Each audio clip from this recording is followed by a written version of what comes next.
Welcome to Just Break Up, the podcast about love, heartbreak, and all the relationship advice you don't want to hear. My name is Sierra DeMolder. And I'm Sam Blackwell. And this week, we're going to tackle topics like when our partners say that we're the toxic one, relearning ourselves after coming out, and wanting a dignified breakup. But oh my God, that word.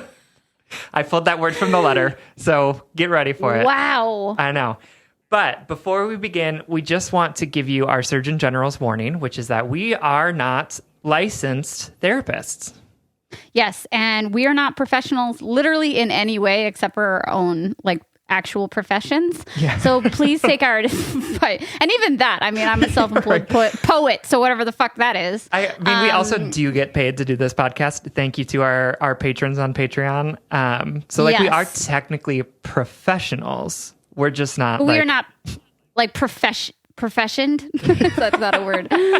We're not qualified to do this. We haven't had any training. We haven't had any licensure. No. I can't even you know what's so funny is just last episode I was thinking about how it's been a really long time since I've had a hard time pronouncing something. And I knocked that right out the gate this episode. It's funny. We just recorded an ad before we recorded this episode, and it was so bad on both of our parts. You would have thought that we had forgotten how to speak. Yeah. So love you, Big Cats, our producer, and love you to all of our listeners for listening to us, even though we are not accredited in any way. Mm-hmm. Please take our advice as you see fit. We're just here to offer our humble, inarticulate musings to hopefully shed some understanding and maybe some laughs on the incredibly rewarding but mostly confusing experience that is love. Welcome to episode 90-fucking-9. Oh God, we need to really plan. I know. We're going to do something really cool next week. Listen, the world is in chaos. It's falling apart. It's hard to even know what next week is going to hold for us. Yeah. You know what? This is the poetic hippie woo-woo in me. I try to catch myself from being oh my God, fuck 2020. This is so intense. And instead of saying the world is falling apart, I'm saying the world is revealing its true potential for both pain and growth, you know? Yeah. Mm-hmm. I'm sorry. I'm just trying to keep a positive outlook on what is a really, really overwhelming year. It is. Yep. You want to dive into our check-in topic? Yeah, let's get started. So our check-in topic today comes from a letter writer, chronic overthinker who is writing from my twirling brain, which I think is the best place to be from. I have vacationed there many a time. Yeah, I just live there. I own constantly. A townhouse there. It's the only investment I've ever made in property. Yes. Okay. So chronic overthinker basically is broke up with my ex. Things are, I feel like I'm past it, but I can't help sometimes just thinking about him. And so the question is, how do you stop thinking about a past relationship? And is it okay if my ex pops into my head, even though I am completely over him? So Sierra, does this ever happen to you? Yeah, let's talk about exes. Yes, absolutely. And I want to just say that I think what the letter writer is talking about is a little bit different than what we think about when we think about triggering. I think the letter writer is just saying about when your mind wanders to the past, right? And to that point, or to both of them, right? You can't stop yourself from being triggered, and you can't, you just can't stop your brain from going back to the past. Mm-hmm. There is no cement barrier that you can put between your brain and that. It is just your subconscious is there's too many things going on in the world that will remind you of your past or just even your own thought process, right? For sure. And to that point, I just want to say it's not your fault and nothing is wrong, and you're not preventing your healing by your brain, your subconscious turning to your ex. Yeah. And I think, a couple things about that is First of all, it's not like this head and heart work that we are doing is not about like preventing us from having these thoughts or having these feelings, right? Like that's never going to happen. Our brains are wired a certain way. Our bodies are wired a certain way to respond to and react to things. The reality is that we can, what the head and heart work is trying to do is get us to a point where we can respond and react in ways that we want to. So you're always going to think about your ex. Oh my God, and always. It's awful. But then, right? But how do you awful. respond to that? Like, how do you respond to thinking about your ex? Does it like shut down your whole day because you're like, oh my God, I just thought of this person? And that's like, that is honestly an okay response. But how can you build up the ability to say like, oh, I just thought about my ex. Interesting. Let's move on. Right? Yeah. How do you relate to this? I mean, we were talking earlier about thinking about like privately, we were talking about like thinking about your shitty abusive ex in context to some things that are going on in our worlds. Like how do you think of him and put distance between you and your life and that thought in a safe and effective way?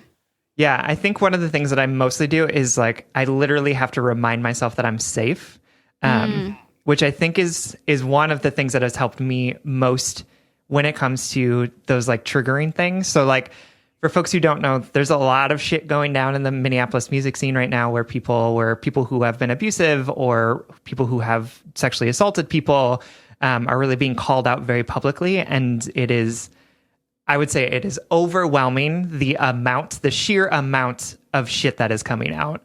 Right.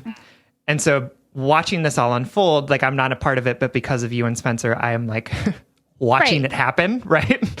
Has been gotten me thinking a lot about my abusive relationship with my ex, and thinking about the ways that people are talking about how these people treated them are the ways that my ex treated me, right? And so it's been hard to think like, to be reminded of all of those ways in which he really controlled and manipulated me in ways that were not good for me. Right. And so like what I have to do in those moments, because it immediately sends my shoulders up to my ears, right? Like it immediately like clenches every muscle in my stomach. And I have to say to myself, I am safe, right? Like my body is having a visceral reaction to the danger that it thinks that it's in. And I have to say, you don't need that right now. You are safe. You are okay. And that really helps me to relax myself, relax my body, and then be able to think about the things that he did and say, yes, remember this happened. We have worked through it. We are continuing to work through it. And also we learned from it. We are a different and better person because of that thing that happened. I didn't need to go through it to become a bigger and better person, but because I did, it helps me know how I want to treat people. It has helped me know how I deserve to be treated. And that is like, that's where the place where I have to go back to in those moments in order to like settle myself instead of just being like in a frenzy. But we were just talking about this, like I'm still feeling like really high levels of anxiety about something that has nothing to do with me, but that is reminding me of the things that I went through. And I just made that connection when you were talking to, because Sam had said like, I'm feeling anxious today, and he couldn't pinpoint why, but when you were talking, I was like, oh, of course. Yeah. That's, obviously, isn't that amazing that our systems of anxiety that are put in that are meant to protect us, like in successful and unsuccessful ways, react in such a way that you could even feel that way about a situation so removed from you. So kind of continuing on what you're talking about in terms of like being triggered by what's going on in the world to think of your ex. I also want to connect it to sort of the letter writer's experience in which they feel happy, healthy, whole, moved on, but they're wondering if their casual thoughts going back to their ex is a bad sign. And I think I just want to like, in addition to unhealthy abusive relationships, we can think of our exes, any ex at any time. Yeah. Because like I said earlier, our brains, we cannot tell our brains what to think all the time. We are just too on autopilot for that. But like you said, it's about being able to intake that thought and give it the right amount of time and response, essentially. And so like you, what you were sharing with us earlier is that you have this intake of a thought reminding you of your ex, and you tell yourself that you're safe and that you're not with that person anymore, that happened, but that your life has moved beyond it and he can't hurt you anymore. Similarly, like on like a less harmful wavelength, I sometimes find myself like reminiscing about my one good ex, my good true love that just didn't work out for a myriad of reasons, but that we don't have to get into. But I look back on that relationship and that love with a lot of love and respect, and the caretaker in me still finds it very painful that we didn't work, because I will feel perpetually guilty for the rest of my life for not being good to him and for leaving him, right? For ending our relationship. Yep. That will always weigh on my heart, even as I prepare to marry my good true love that I have right now, you know?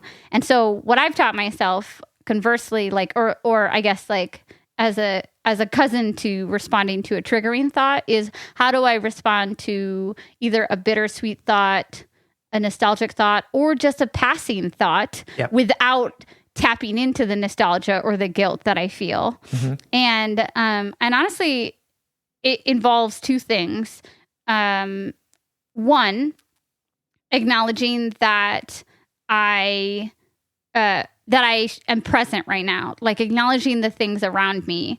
Whenever I feel that sort of like, whenever the ex pops into my head, I look at all my life has right now. And I don't just mean that in terms of all the good things in my life, but just presently in this one moment, I'm not with that person. I can't take back anything that happened. I can't change anything that happened. And right now I need to focus on drinking more water, or that I have a loving partner that I'm really happy with, or that I might be lonely right now, but that doesn't mean I want to return to whatever was insufficient for me, or whatever thought that I need to put in there that keeps me present, reminds me why we broke up in the first place. Just a small reminder, like you're meant to be here, or I can't change the past. Just like you said, like, I'm safe. This one little redirecting sentence that puts a little bit of tension, or not tension, like a buffer between you and that thought. So the thought can't turn into something more harmful, like a triggering thought, or like a regret, or whatever. And the other thing I do is just remind myself that it's okay to think about the past. It's funny, that's like kind of an opposite thing to say, but that it's okay to that person isn't harming me, or that I'm not harming myself, or I'm not doing anything active by remembering. Right? I'm not hurting my life by remembering. And instead, I'm just accessing this scope of experience that I can now learn from. And that's just it, that we can't take back our past, that our exes are going to pop into our lives all the time, because like history and life repeats itself all the time. We will be reminded of our exes, unfortunately, for the rest of our lives, right? Or fortunately, right? Like, I think it's also like, I wouldn't want to forget everything that happened, because like I said, it made me a different person. It made me who I am today. And so I'm glad that I remember those things, because it taught me lessons, and also like some of those memories are good memories, right? Like I want to be able to look back and be like, yeah, I remember that time that we went to that show and like went to dinner, and it was just like, it felt like magic. It felt like it helped me fall in love with this city in a way that I hadn't before, right? Like those are all really good things. And I think what it is for me also, like, it's just like what you were saying, like you're gonna remember your past for sure. But how do you do that without assigning weight to it or judgment to it? How do you say, instead of like, oh, I'm thinking about my ex, does that mean that I'm still in love with him? Does that mean that I don't love my partner? Does that mean that I'm unhappy? Right. And instead saying like, I'm thinking about my ex today, period. Right? Like just a statement of fact, or even just like, I'm thinking about my ex today. Interesting. And then like moving on, right? Because like, it would be the same thing if you were like, wow, I just thought about a yellow Honda. Don't know why, but okay. Well, that yellow Honda didn't gaslight me for years. Just kidding. No, I get your reference. Now I'm Anyway. imagining you dating some sort of like talking yellow Honda that's just like an asshole that like always has a name was cigarette in his Honky. mouth. Yeah. Honky the yellow Honda. With a cigarette in his mouth was the He's best really detail. into like talking about bike riding.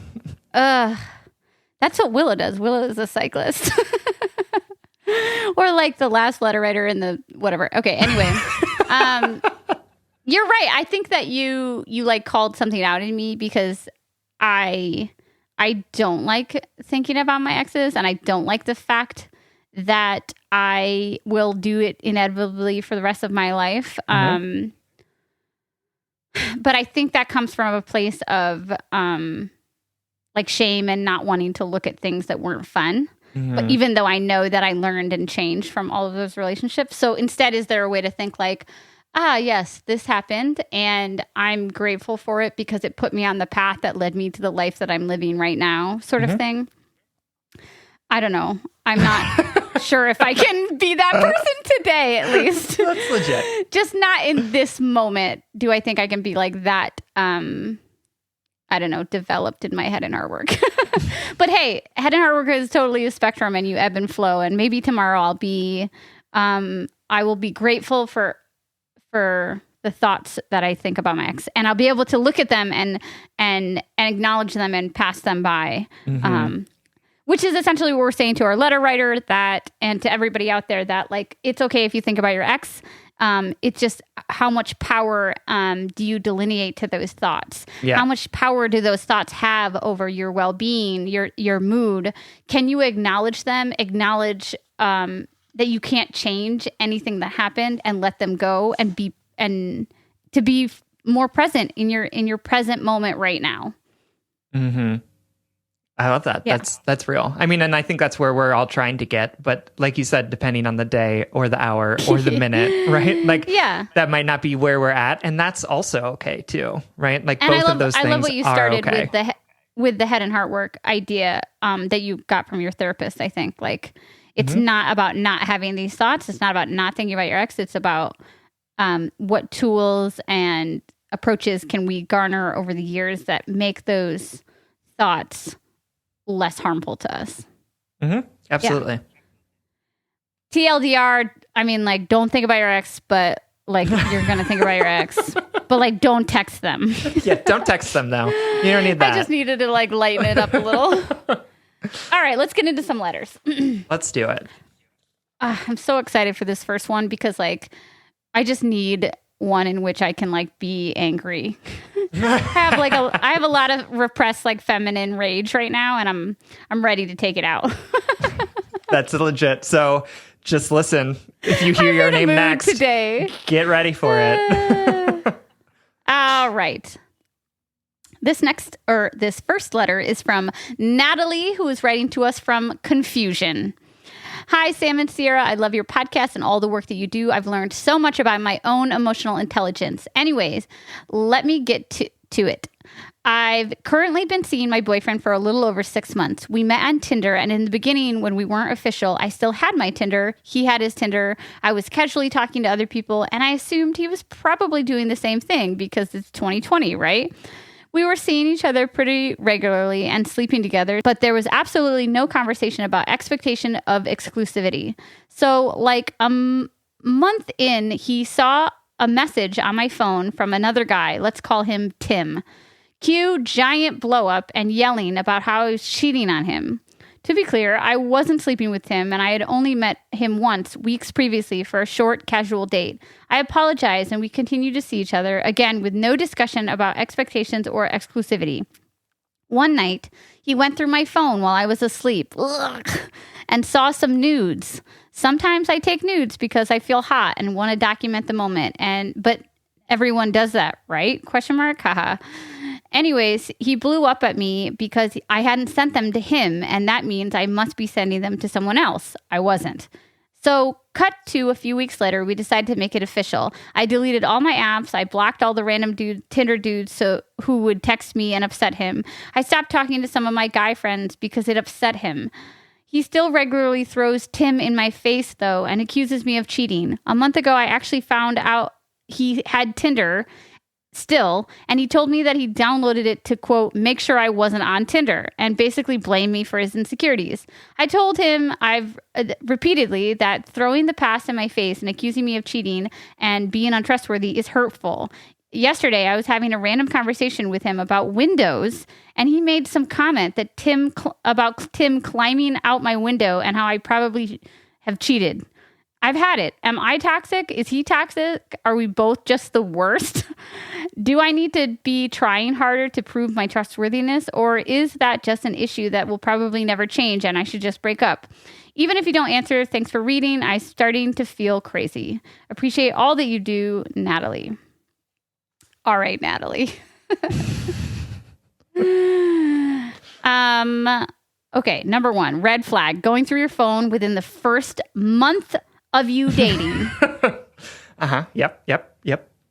And this is a call out to me because I used to be a terribly insecure person who needed proof to feed my insecurity, right? Plus, which was granted, it was from being cheated on for like 2 years. But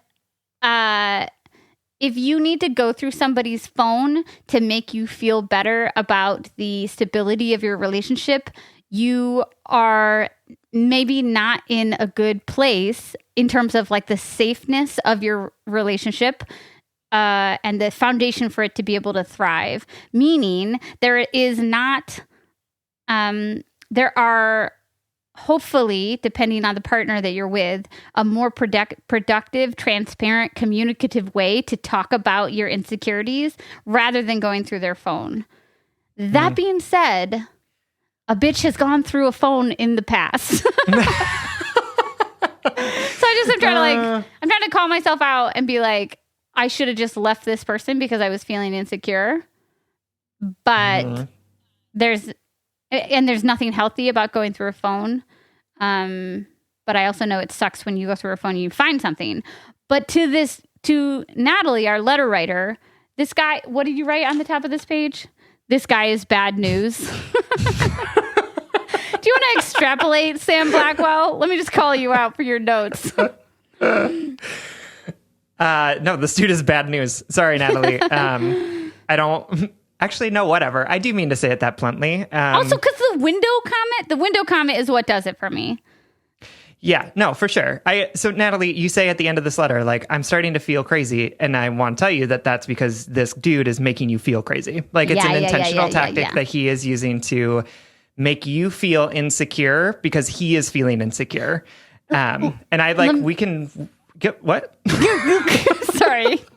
FaceTime recording.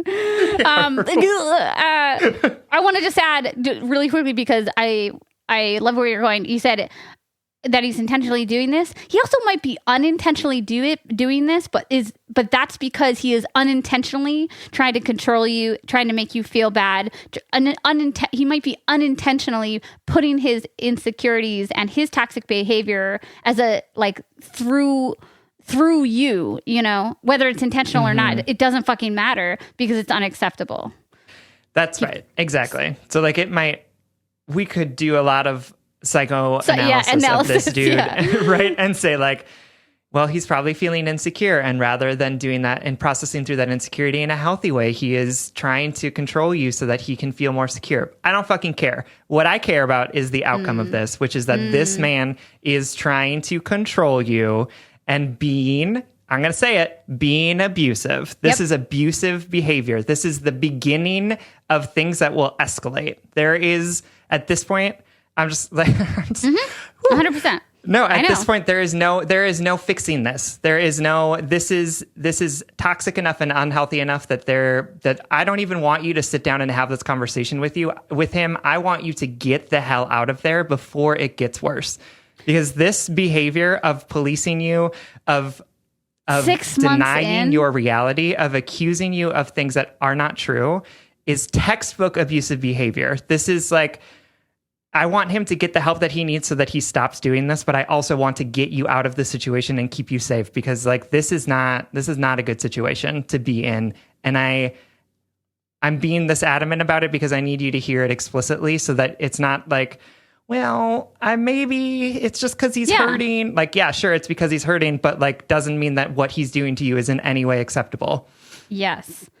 Yeah. And I think we're hesitant, especially people who experience this type of abusive behavior. We're so hesitant to call it abusive, right? Because we've been taught about things like sexual assault and abuse being black and white, like the big scary things like domestic violence, physical domestic violence, stranger danger. We think that they're very clearly defined when instead it is a big world of gray areas and red flags and manipulative gaslighting behaviors that manifest into, can you imagine how you would feel after a year of this, after 3 years of this, having to constantly prove your worthiness, your trustworthiness, having to make space for all this irrationality?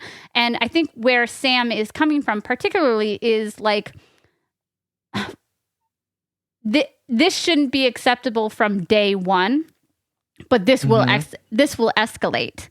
And if it doesn't escalate, can you handle it as is right now forever? For sure. Yeah, no. And I think but I also think what's happening in Minneapolis right now is I am watching all of these people look at this type of behavior in retrospect, right? With 2020 hindsight and so saying like, wow, I didn't realize it when this was happening, but this was completely unacceptable and damage to me for I didn't call my homie out, or I didn't call out so and so, or I think Big Cats and I had a conversation in which we were talking about how like in a community there are maybe there are 10% abusers, but then there's 90% of people who saw the abuse happening and didn't say anything, right? And so it's a series of actions and inactions that creates the a rape culture or a toxic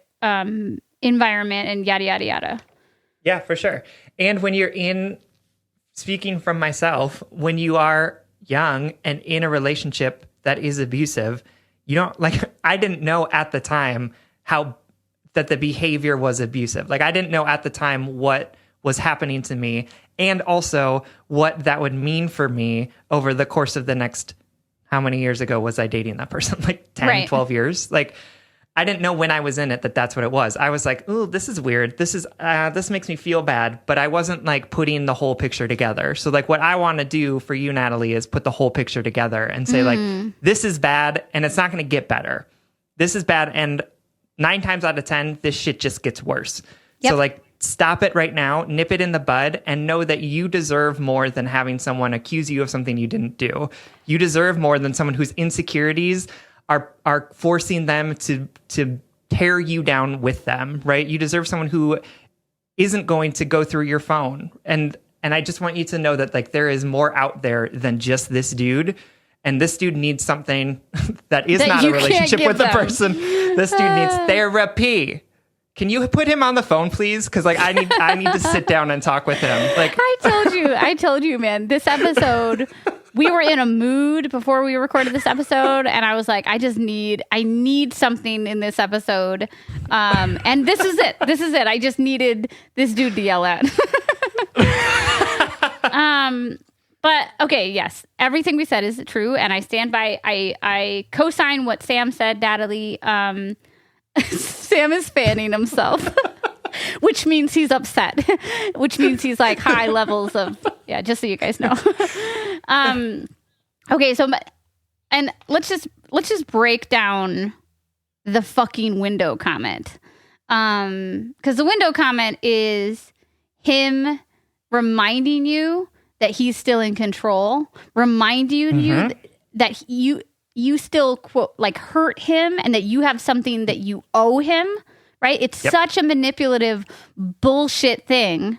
And I know that it upset you because it obviously triggered you to write this letter because you said yesterday, and I just want you to know that like that kind of passive, that it's never okay because he's trying to control you. And it's and now to the head and heart work and to the lovey part of the yelling session. hey, I know that it sucks to invest your time and emotional energy into somebody who doesn't respect it and isn't worth sticking around for. I know that Absolutely. it sucks to hear like, damn, to feel like, damn, I wasted the last 6 months. I don't want to break up with him because I see a lot of potential in this relationship. But again, we cannot build a relationship off of potential. We can't build a relationship off of what if he learns to be better. These, to Sam and I, are such flaming red flags that we're saying to scrap it and start over. Like, you just don't deserve this ever, period. You didn't deserve it the first time, right, that it happened, because if you guys wanted to have a conversation about exclusivity, it takes two to tango. It takes two people to have a conversation. And although I could see someone being in the audience or see this dude be like, well, I just assumed it. That's not a culture of consent, right? That's not like, silence is not a culture of consent. Silence is not a culture of adulthood or maturity. If we want to have we have to ask for what we want, period, right? So the fact that you were still seeing people in the first month of this relationship and it hadn't been DTR'd, right? Is that you hadn't determined? Yeah, no, we're good. Okay, cool. we got it. We'll just got it. Yeah. Then that blow up could have been that first blow up could have been a really great growing opportunity for the two of you. I feel like if this guy was a guy that was worth investing in, that conversation would have looked like something like, oh my God, I didn't know you were still seeing other people. And the pain that I'm feeling at right now, thinking about you seeing other people, means that I really want to be exclusive with you. You know, that like, it makes me realize that you're something that I want monogamously. And I'd like to move forward in our relationship as such. Not oh my God, you hurt me, you owe me so much, I'm going to continually hold this over your head for the next 6 months, even though we haven't been dating, very long, and yada, yada, yada. Like, there is a way that this could have unraveled that would indicate to Sam and I a mature, healthy foundation for a relationship, versus just like a flaming pile of red flags. For sure. Yeah. But Sierra's right. Like, this is hard. It's hard to like someone and then have them not be in a place to be able to be a healthy partner. Yeah. Right. Like, I think that is really, really hard. And I think, honestly, I've been in situations where I have known that and chosen to still be with that person. Right. Yeah. Because I liked them so much, because it seemed more important for me to have access to this person than to cut them off, to let them, to give myself the space and safety that I needed. So like, I get it. But from your two friends who are seeing this from an outsider's perspective, the like that you have for him is not outweighed, or doesn't outweigh the toxic, deeply toxic behavior that he is exhibiting towards you. And I say that with the intensity that I mean, right? This is deeply toxic behavior. It's not just like, ooh, this is kind of quirky and like, ooh, maybe we can like fix it. This is like deeply embedded in his insecurities about himself. And it is coming out in a way that is so deeply toxic that I don't foresee a place where it could ever not be toxic with you. I want to grant him peace and say, I hope that he finds the resources that he needs in order to deal with some of the stuff that he's going through and then putting onto you. But you are not that person to do it with him. And that sucks. That is just like, that is heartbreaking in so many ways, but that it is worth the heartbreak to keep yourself safe and give yourself space from this person. And let's talk about like proving trustworthiness really quickly. Proving trustworthiness is absolutely a real thing that some people have to do. You don't have to do it in this situation. Like you've done it, right? Yeah, right. You haven't done, well, first of all, you didn't do anything wrong. Right. To make him question your trustworthiness. And second, you have proven it. Right. So like, get out of here. Bye. You can tell him to go back on Tinder. Right. Anyway, we, of course, always don't mean to make light of your heartache. But we want to be, like Sam said, we're your two friends telling you you don't deserve any of this. That he's way overreacting. And as Sam said, I love that he said this, that he's exhibiting some seriously toxic behaviors that can only escalate or stay the same. And think about what this would feel like after 6 months, another 6 months, another year of you feeling as though you have to constantly, it's literally mother this toxicity out of him.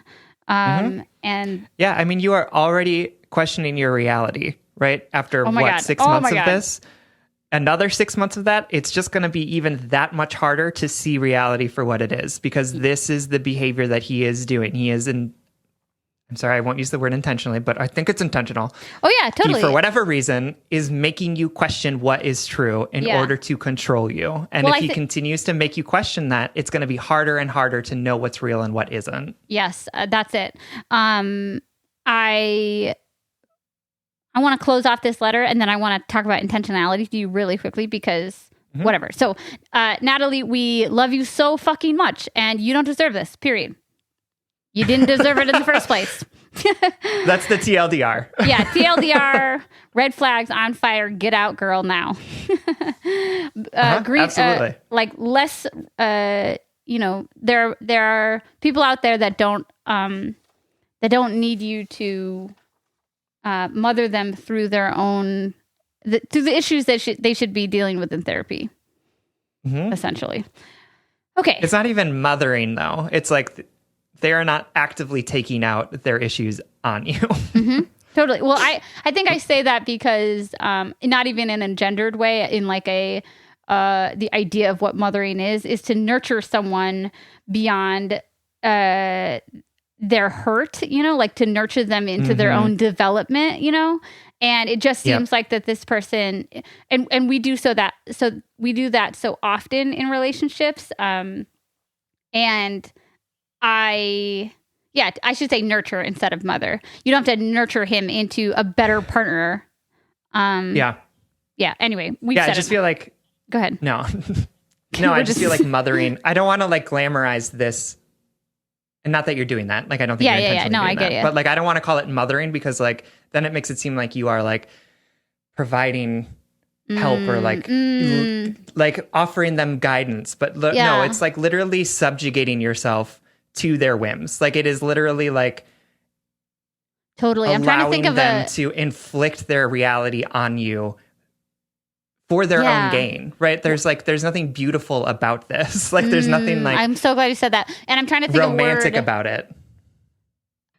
Even nurture does that too. And you're right, that's not what I meant, but those words have those connotations and words matter. So like and so often that same exact narrative associated with those words is what's used to justify how long we love someone or not. I think about my ex who cheated on me for so long. I just thought that I needed to support and nurture him to be the man that I knew that he could be, instead of being like, this is who he is, and he's his own whole person. His whole person who, it's so funny. The other day, I like made a joke about that person, and I was like, well, he's another woman's problem now. And then I was like, whoa, that is so fucked up of me. Like to even have that, even to make that joke, to imply that grown ass man is not his own problem. His own damn problem? Yes, exactly. So my bad to myself and to the person I said that joke to. I think it was my dad. Anyway, the thing I wanted to say about intentionality was just that, and similarly to my mothering comment, you didn't mean this. And I just think it's like, it helps us. Thinking that abusers are always intentional helps us reinforce some of the really harmful stigmas that stop us from seeing abuse in the first place, to think that every form of abuse is someone saying, no, I want to like control you and and be terrible and ruin your life, it's not always intentional. Oftentimes somebody can think that they're a really good person and just be manifesting their own trauma onto other people or whatever it is, and that's why I said that about the word. However, I know that wasn't your intent at all. No, I know. And you're right. And I think it's important to look at the outcome rather than the intent, right? Yeah. Because I'm sure that people who literally beat people do it because they love them so much, right? Oh, God, you had to say that. Oh, my God. I'm sorry. All right, Natalie. I'm sorry that we went so ham, but it's just because we love you so much that we care. We don't want you to be in this situation anymore. We want you to have the autonomy to make decisions for yourself. And we want you to feel like you're not constantly being questioned or constantly questioning your own reality, right? Yeah. And there are people in this world that will love you in a way that is healthy, in a way that affirms that reality instead of questioning it. And this guy is not that guy. So we love you. Thank you so much for writing. We're sorry we went off on you, but know that we did it because hey, we didn't go off on her. That's true. We also, love if you want to send your boyfriend to us, we will have a conversation with him. Yeah. Yes, we maybe Sam will. I will have a conversation with him. I will like to get paid for that first. Okay. Anyway, Natalie, thank you so much. We love you. All right, Just Breakup listeners. We've all been doing our head and heart work, but, sometimes there are just those habits or ways of thinking or ways of moving through the world that we just can't seem to move past on our own. And that's okay. We all need other people and resources to help us become the person we're truly meant to be. And that's why we're so happy that this episode is brought to you by BetterHelp. BetterHelp will assess your needs and match you with your own licensed professional therapist. You can connect in a safe and private online environment, which makes it so convenient to get the help that you need. And you can start communicating with your therapist in under 24 hours. BetterHelp is committed to facilitating great therapeutic matches, so they make it easy and free to change counselors if needed. It's more affordable than traditional online counseling, and financial aid is available. The services are available for clients worldwide, so shout out to all of our listeners who aren't in the United States. And there's a broad range of expertise available, which may not be locally available in some areas. We want you to start living a happier life today. As a listener of Just Breakup, you'll get 10% off your first month by visiting BetterHelp.com/justbreakup. Join over 800,000 people taking charge of their mental health. Again, that's BetterHelp, HELP.com/justbreakup.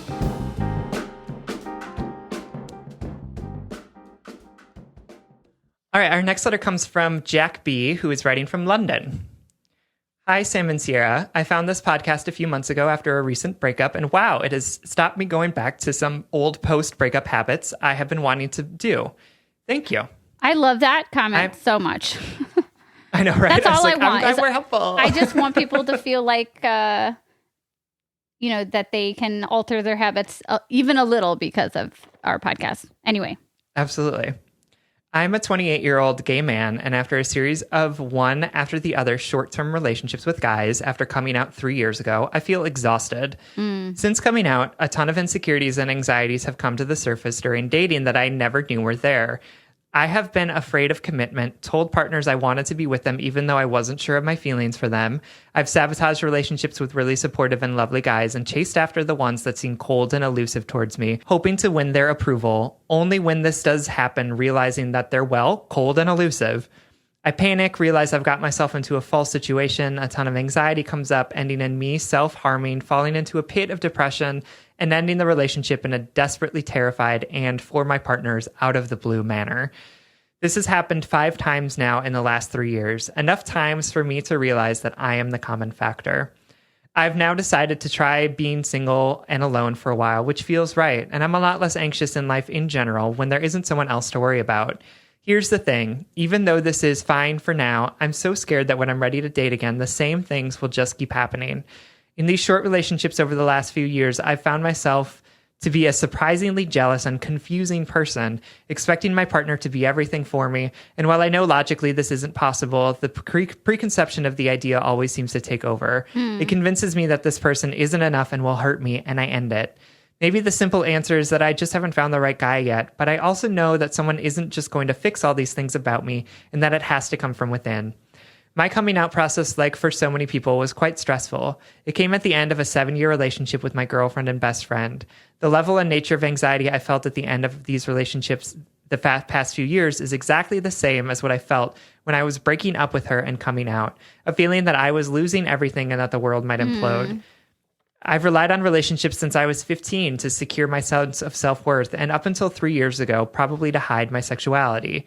Now that I'm out and actually really comfortable with being gay, I thought dating might be easier. I can't even understand or comprehend the extremity of illogical emotions that have come up for me in these relationships in the last few years. It's caught me off guard and made me wary and unsure of myself and terrified to pursue something new in the future. I guess my question is, how do I distinguish between fake and true feelings? Is my anxiety about these partners always right? Is it always trying to tell me that this person is wrong for me? Or is it just a distorted fear going back to that time of transition and coming out? Or is it just fear of being hurt? I know those questions have no clear answer, but even having your thoughts at this stage would be so helpful to me. Thank you both so much for all that you're doing. I honestly can't say how much you've already helped me just from listening to the other episodes. Jack. I fucking love this letter. Good. I'm glad that we picked it. I love this letter. Maybe Jack, because I think I see myself a little bit in this letter. And I think we'll tackle that as that comes. But first I want to say happy Pride. Happy coming out to yourself 3 years ago.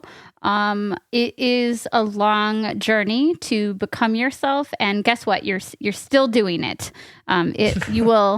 You will always be becoming yourself. It is not something that you step in or out of. It is something that you walk through. So I just want to say that. And I want to jokingly say, you, in the middle of your letter, you say, maybe the simple answer is that I just haven't found the right guy yet. But I want to say the simple answer is go to therapy. I was going to say the same thing. And let me tell you why. This is a totally different, but also like, we aggressively told the man in the last letter to go to therapy, right? To unpack himself, right?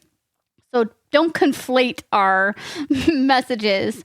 But what I read in your journey, and with the wonderful things that you've vulnerably chose to share with us, is that you say it yourself. You have used relationships to define you and to define your sense of self and to mask your insecurities for a really long time. And then you understandably, you thought that when you became your more authentic self by coming out, that sort of masking would go away. But it's not about the right person, because being loved by someone else won't make you more yourself. Someone else's love doesn't make you more whole. It doesn't process childhood traumas. Being loved is just an additional thing that you can add to your life experience. And yes, love and relationships and partnerships can really give us some amazing life experiences that help us better understand who we truly are. But being loved by someone doesn't make us a more whole or healed person. It doesn't make you more of yourself, period. That's right. So, why I say go to therapy is because it sounds like you have been using the quest for love and for the quest for a sense of partnership or belonging, I think is a good word. You've been using a sense of belonging, finding that short-term sense of belonging to avoid dealing with some of the deeper, more painful parts of life and being a human that we often don't want to look at, like insecurities or abandonment or like our own self-confidence or self-worth, our purpose, things like that. I think I love this letter because for my whole entire 20s, Jack, I thought my purpose on this planet was to be loved by other people. And I made it my purpose, right? Instead of making understanding myself more deeply my true life's purpose. And it left me with a lot of heartbreak like you. I think I woke up at 30 years old and thought, who the fuck am I? And how have I spent the last decade focusing on other people and asking other people to fill my needs and to make me feel like myself instead of asking myself to do that work? Yeah, no, I think that's super real. And I want to say, Jack, that I hope that you're not listening to this and turning this into another deficit in the column. I love when you bring that yourself. up. Right? Because and Sierra obviously wasn't intending to say this, and everything that Sierra just said is true. But if I were you and I was listening to this, I would say, well, here's another example of how shitty I am, which is that I'm searching for this sense of belonging in other people, and I should be searching for it in myself, like, another way that I'm deficient. And that's not the reality. The reality is that you are searching for belonging in other people because that is how we are taught to search for belonging. That is how 100%. people talk about what belonging is, how people talk about growth, right? Is by finding it in other people or in a single other person. And I want to say to you, like, I can only imagine how difficult it would be to be in a 7-year relationship with someone, know that you're living a lie, know that in order to be your authentic self, you have to hurt someone, and then finding a way out of that into trying to live more authentically. Like that, as my therapist would say to me, that is trauma, right? Like that is such a difficult experience to have gone through, that it's perfectly understandable and perfectly reasonable for you to be seeking validation from other people in that way, right? To say like, literally my love or my inability to love people fully causes them pain, right? Like that. If you want to take like right now. right, that distilled version of what happened to you as you ended this relationship of 7 years and came out was like you weren't able to adequately love this person, and that because of that it hurt them, right? Like, and how hard of a lesson is that to learn? It's a true lesson, right? Oh like God. Our inability to adequately love people does hurt people, but you also can't move through life and not hurt people. You will never love anyone perfectly. You will never love anyone perfectly adequately, right? We are always learning. We are always trying. We are always trying to get to someplace, but we'll never be perfect. And so that's hard to unpack. That's a lot of stuff to go through. And I appreciate you taking some time to be single. And I think that with the help of therapy and with the help of a partner that is going to be willing to like sit with you in that, you're going to be able to find a way to move into a relationship that is healthy for you and for the person that you're dating. And it's okay to have had these 5 relationships and had them all blow up, right? Like we learn about stuff like this by failing. Yes. We learn how to not hurt people by hurting them, right? Yes, like, I was just going to say that. Yeah. Right? We learn how to show up differently by showing up in one way and having it blow up in our face. And that's just the reality of it. And it sucks because like it means that other people are collateral damage and are learning about ourselves. But you are doing the right thing right now by saying like, I'm not going to do that anymore. I'm going to figure this out on my own with the help of a therapist, yes. as Sierra and I are recommending. Yep. And figure out how I can not put the weight of the hurt that I've caused people, the difficulty that was me coming out onto another person, and try and find a way to fill that hurt with something else instead of addressing it and instead of healing that wound that you have gone through. Yeah, I totally agree. And I want to echo again. I see my own life path so clearly paralleling this life path. And you know what? You and I never meant to hurt anybody, and we never meant to have to commit falsely, but we didn't know what we would be worth, or we didn't see a life path in which we could say, you know what, I'm not that into you. I respect you, and I'm going to communicate my respectful disinterest now instead of faking it. Like I similarly to what Sam said about the trauma of not coming out for that long, or feeling like you're hurting someone.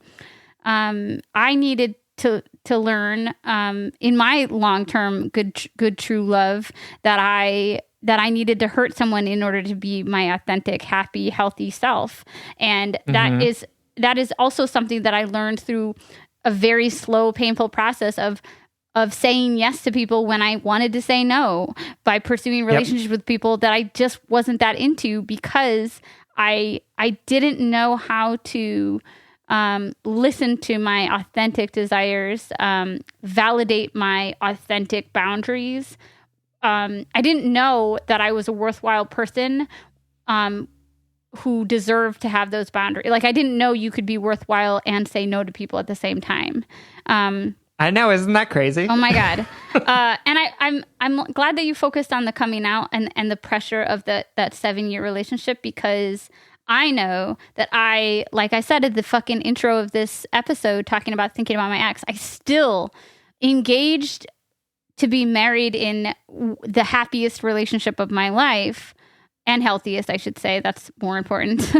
I still look back on that long relationship, that good true love, that that TLDR, basically we weren't physically compatible because he was a man, right? Or whatever reason, because, but I still feel guilt that I had to hurt someone in order to be my authentic self. And that's something that I have processed and am still processing, or should process, in therapy. Accountability moment for me. Lately, I've been like, I got to go back to therapy, and I have not made that a priority yet. So, yeah, absolutely. And I also think, I just think about like that 7 years that you were with a woman too. Just thinking like what you learned from relationships was how to fake it, right? like that is the extent of your knowledge and experience in relationships. Is I'm sure that you love this person who is your best friend, and that's fantastic, but you were still living a lie. You were faking something about yourself in order to maintain the relationship. Yeah. Let me jump on that. Not living a lie. You were living the level of authenticity that you thought was safe to show up for. Because I don't want to say that you like wasted that love, or that, you know what I mean? Like and who knows, maybe Jack relates to the phrase living a lie and I'm just being oversensitive. But like when I was in that relationship that I was referencing before, I was just doing the best that I could at that moment. I was being my most authentic self at that moment. And then I realized that I deserved more, and so did he, basically. Sorry to interrupt you. Continue. No, I was just saying that like, so it makes sense that what you're struggling with in relationships now is like not being able to show up authentically, right? Is not being able to, or is like accepting something that you don't really want because you don't want to hurt the person, right? Like that's a learned behavior from the years that you were in a relationship where you were accepting something that you didn't necessarily want because you didn't want to hurt someone. And so I would say like, that is so real. This is something that therapy can help you. And I want to say it to you, not in a way of saying like, wow, this is a repeat behavior, you should be better, but instead saying like, what else are you supposed to do if this is what you've learned? Like if this is what you've learned to be in relationship, it's not your fault. It's just that you haven't been able to find the tools and resources to help you show up differently. And you are doing that now, which I think is what is so wonderful. And I want to like big you up for the fact that you're taking some time saying like, I'm not showing up in these relationships the way that I want to be. And so I'm going to spend some time figuring out what is motivating me. What do I actually want? And how can I show up in a way that asks for what I want and what I need, instead of pretending like I want something that is offered to me. And I'm going to say one piece of tough love that I needed to hear was that these behaviors literally do not change unless I put actual physical action behind them. And we can talk about the holistic sources of them. We can talk about why you and I stayed in relationships that unfulfilled us for so long. We can talk about our fear of conflict. We can talk about our fear of disappointing people, and I'm using I'm assuming, but I always felt like I didn't have a strong inner compass, and that would always manifest in really unhealthy ways, yada, yada. But I can talk about that all day long, but none of that will change, particularly in my relationships, if I don't put actual uncomfortable action behind it. And that means having uncomfortable, vulnerable conversations. That means messing up and trying again. That means being able to say words that you might be afraid to say, like, I respect you, but I'm not interested in dating you. I had to feel like I was worthy enough to listen to, and then I had to listen and do the actions that I was calling for, Absolutely. Yeah. I know we didn't answer like half of the questions at the end of the letter, but I think that this is an umbrella conversation that covers a lot about that transition time of coming out and the fear of getting hurt and navigating all of life's complexity when it comes to dating and becoming ourselves, right? That's why humans are so hard. Like this is literally why dating is so hard, is because while we are trying to be vulnerable and intimate and communicative and trustworthy and fun and sexually exciting and all these things to our partners, we're also becoming ourselves in whatever pace we are allowing. And I think for me, I distracted my becoming with other people for a long time. Absolutely. I think that's real. I think a lot of us do that. Yeah. Because that's where we're told our worth comfort is going to come from. Yep. Is from other people. Absolutely. Okay, Jack, we love you so much. We believe in your journey. Happy fucking Pride. We're so proud of you for becoming yourself and continuing down this long journey. We hope this helps. We love you. All right. This last letter is from Anonymous Anon, who is writing to us from the void. Dear Sam and Sierra, my partner, him, 27, broke up with me a few days before lockdown started, and I made the spur-of-the-moment decision to temporarily move back to my home country during the pandemic.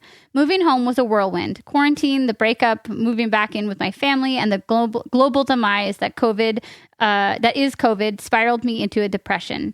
Therapy, journaling, good friends, and really important, this podcast, have helped me make sense of the snap displacement out of my relationship, my city, and life as I know it.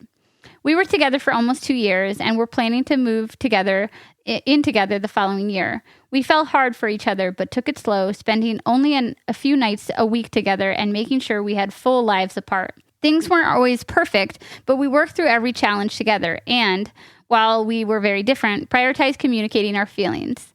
We went on vacation together, visited our families, and he saw me through so many challenging times when I was far away from home.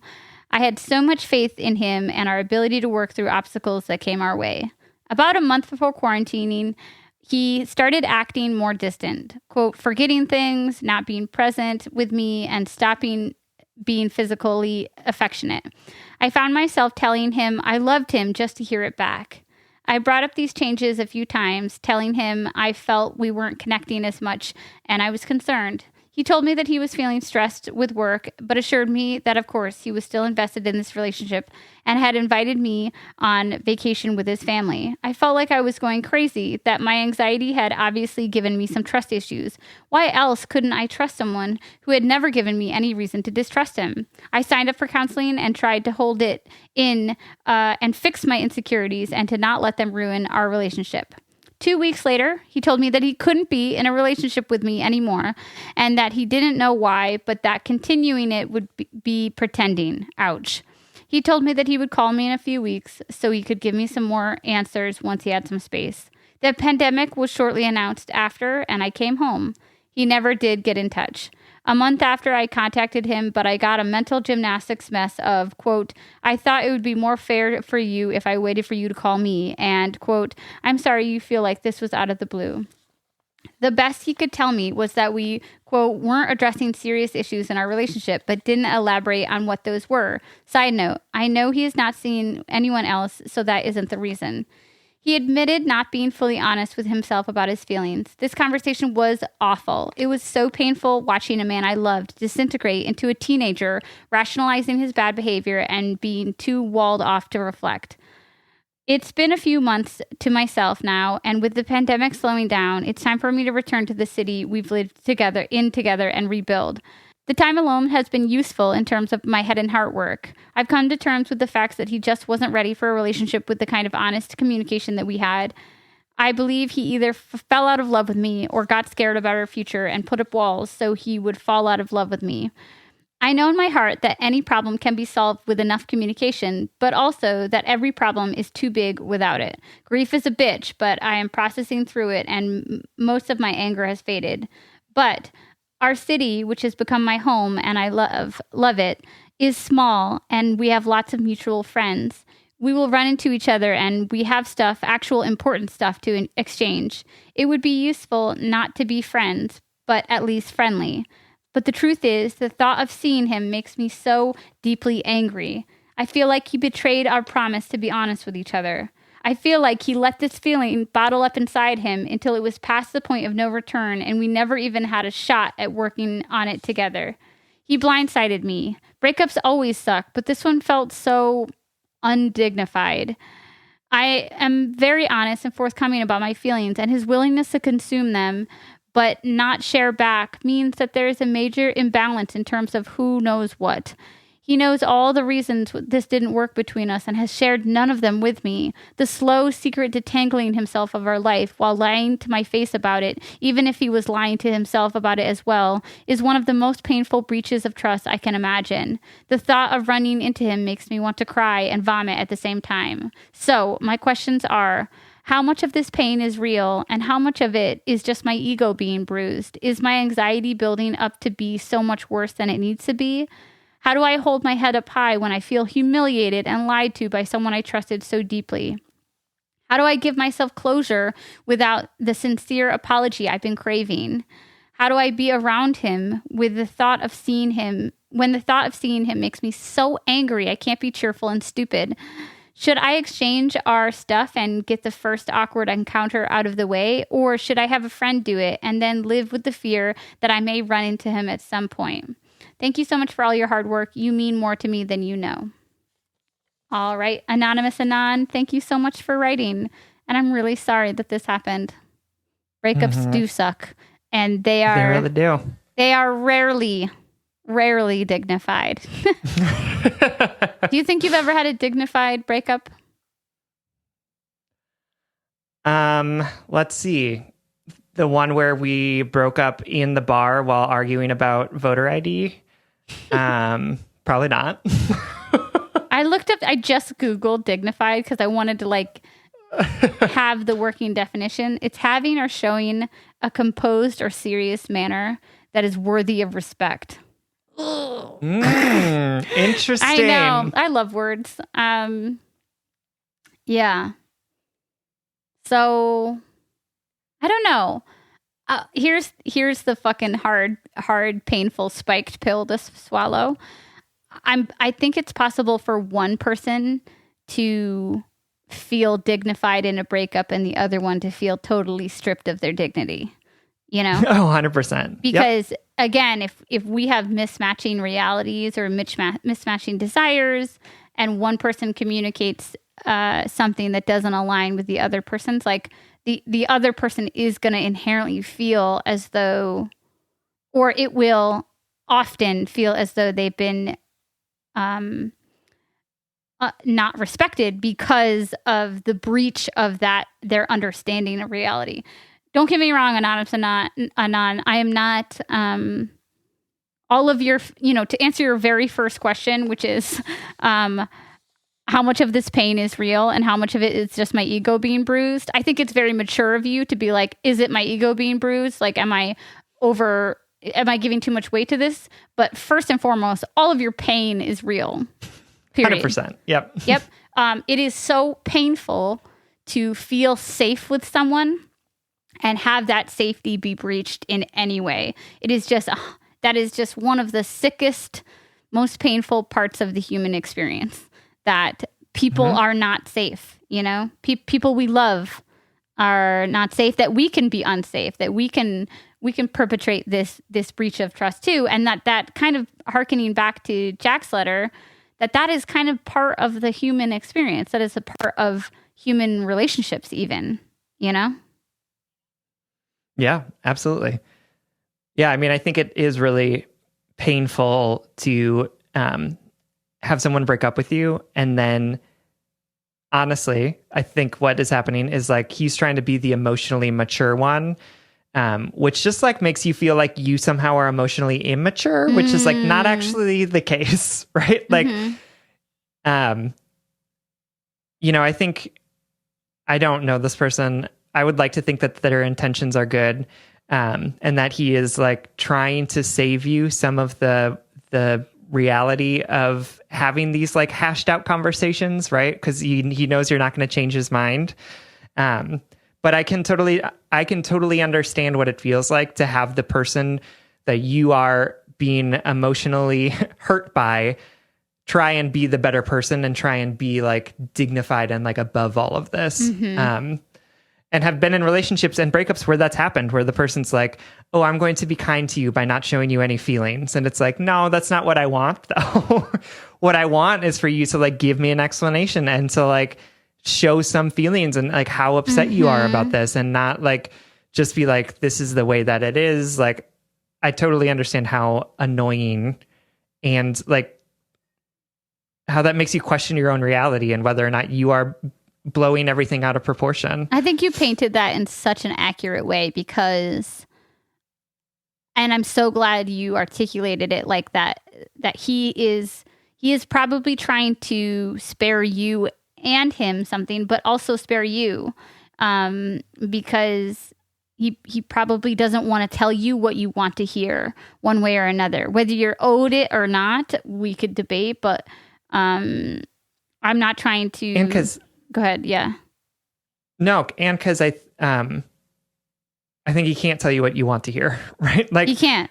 I think that might be the issue. Like, honestly, like big picture, we're going to talk about this, but like holistically, he can't tell you what you want to hear. Period. Yeah. But also, like in this moment, he can't tell you what you want to hear. And honestly, if I were in this situation, I think that's how I would break up with someone, right? I would also be the type of person to be like, I'm going to close this off because any emotional vulnerability I show to you is going to be an indication that somehow we are still emotionally connected when we're not, when we are broken up, right? And I would for sure do that. And it's like a dick thing to do, but it's also like, how do you not be a dick in a breakup? Yeah, that's so hard. And honestly, Anonymous, like I hate that we're humanizing him from that point of view, but unfortunately that's a part of Sam and I's like commitment to this podcast. But also hopefully that helps unpack some of the extreme pain that this is causing you, that you two are moving throughout the world in the best that you can, like in the best way that you can right now. And he's responding with his best, and his best is inadequate to you. His best leaves you feeling angry, taken advantage of, undignified, unrespected. And that, I mean, is ultimately what Sam and I want to focus on, because it just sucks. But we can't heal that pain without having some accountability to it, I think is what I'm trying to say.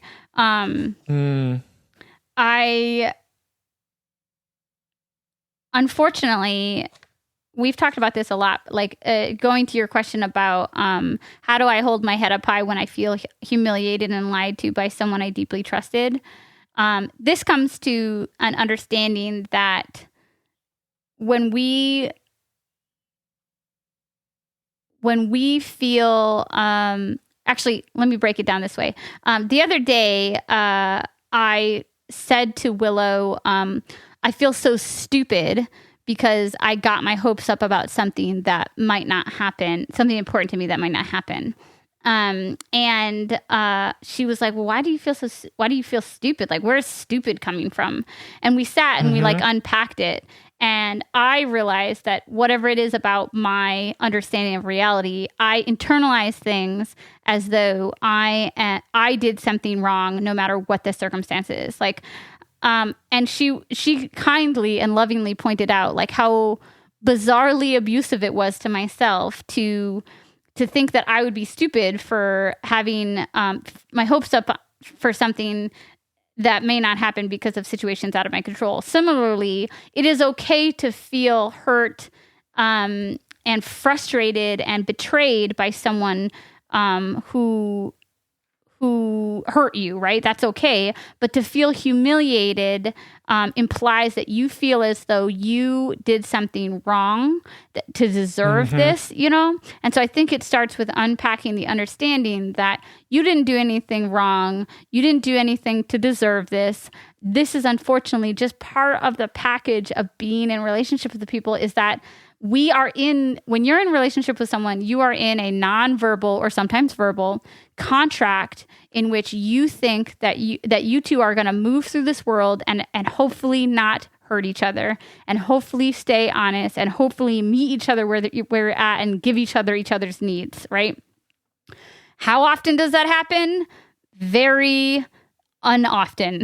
That's not a word, but like, you know, like so many relationships do not fulfill the nonverbal contract that they go into. But does that mean you did something wrong? Does that mean you're unworthy? Does that mean you should be embarrassed or humiliated? Absolutely not. You are a human in this very human experience. Yeah. So just touching on that humiliation point. No, I think that's such a good point.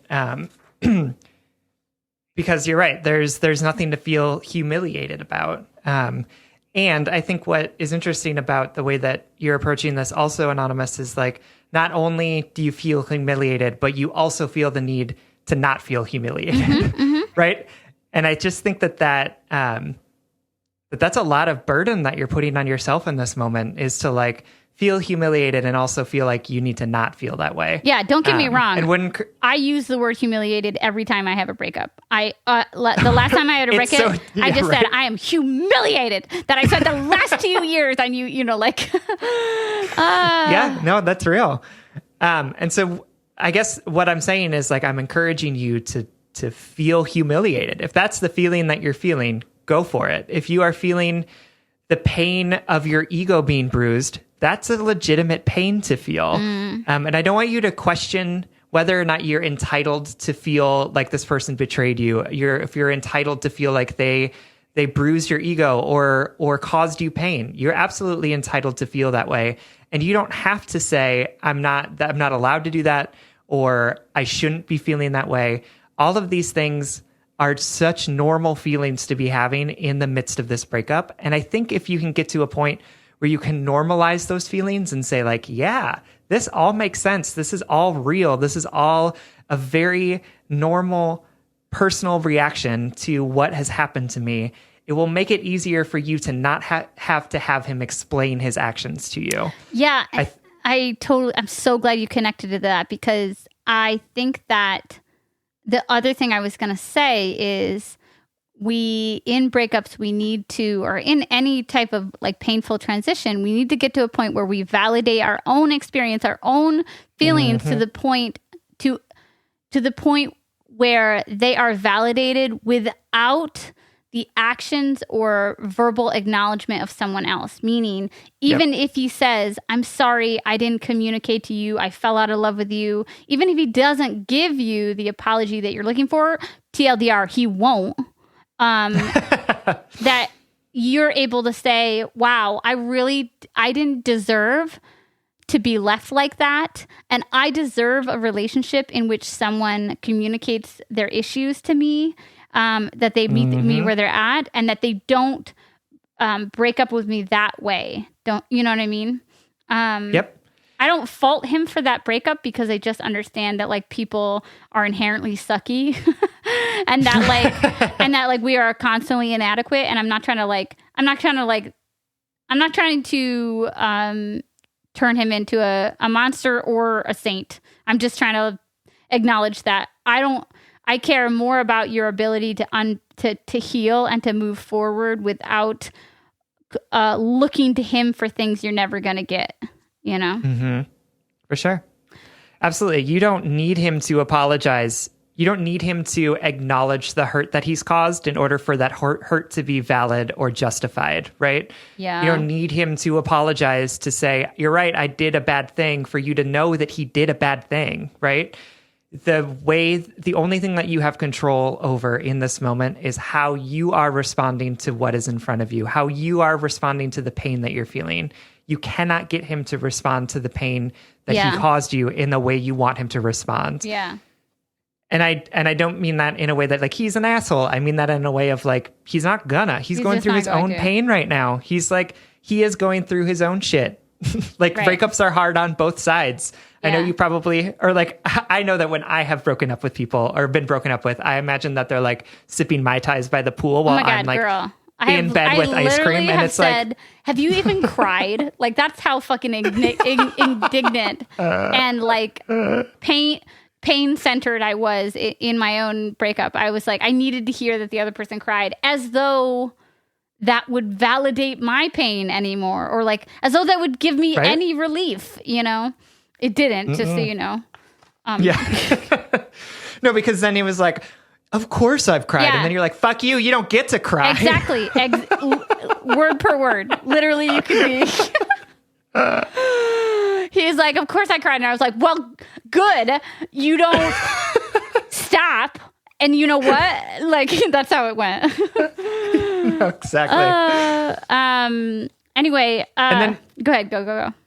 No, I was just going to say, so then your other question of like, what do you do when you run into him and you can't be cheerful and stupid? And the answer is... fucking leave. You don't be cheerful and stupid, right? Like, what I think we're like trying to get at with this is that like, it just feels like you have this need to be like I said, dignified, or like that you need to be this better person who moves through their pain and doesn't let it show and doesn't let it affect you. But the reality is like all of your pain is real.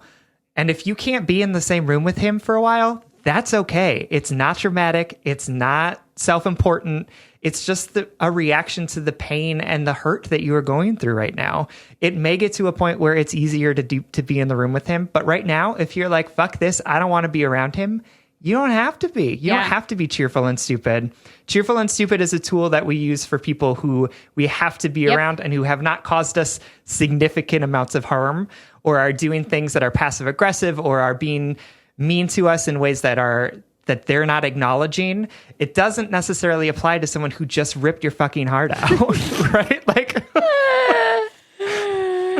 we want you to be cheerful and go fuck yourself. Yeah, right? Just kidding. It's a good time honestly, if that's what you need to do. Yeah, it's a good time to bring back the key your car joke to make Sam even more anxious. No, do not key his car. Yeah. I want to touch on one more thing that is like a little bit separate from Anonymous's question, but also from their letter.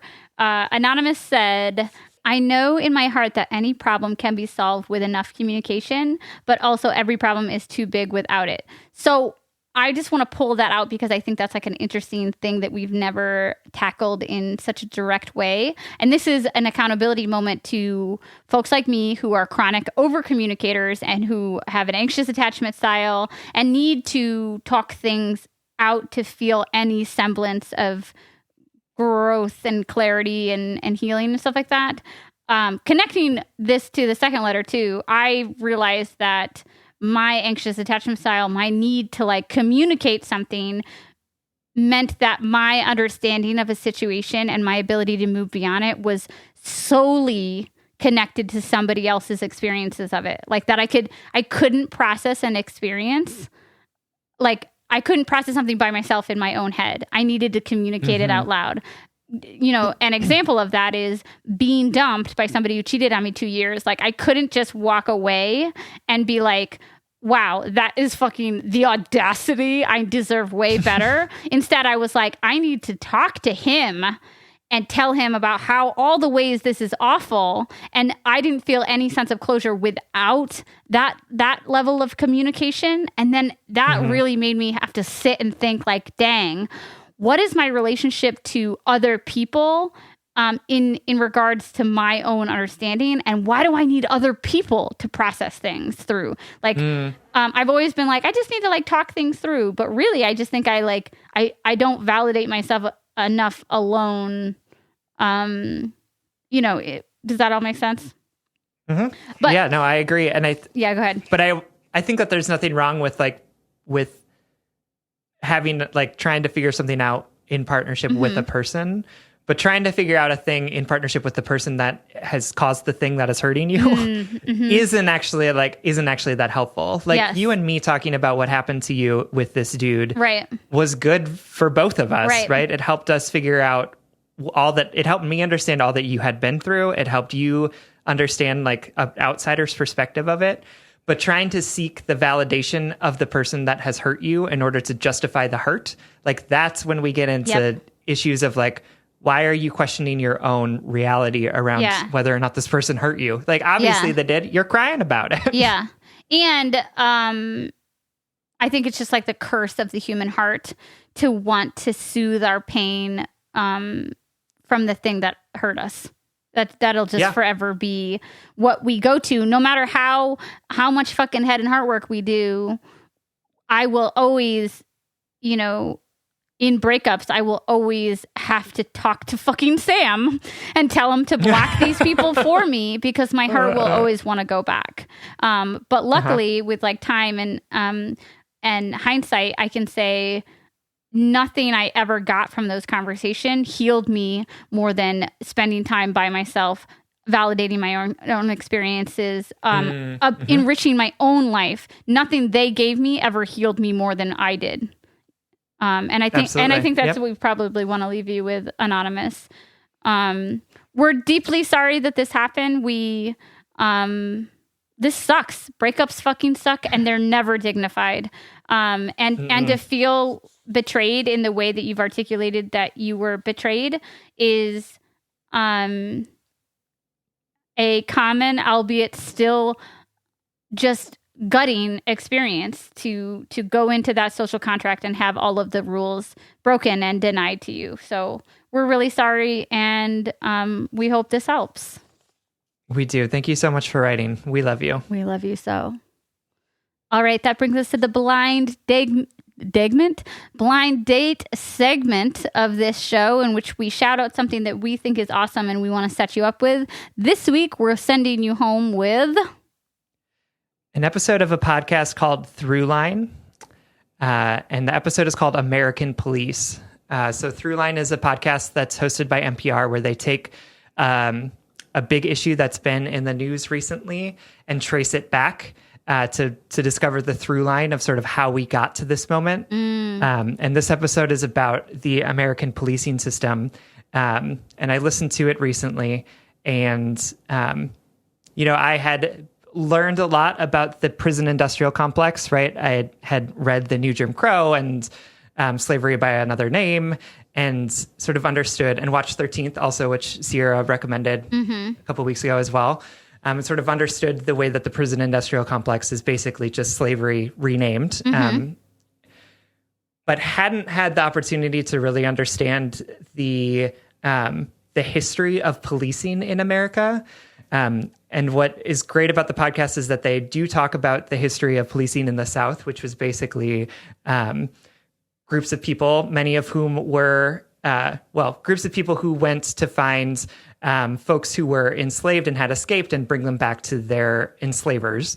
And then after that, were basically a part of the Ku Klux Klan after the Civil War ended.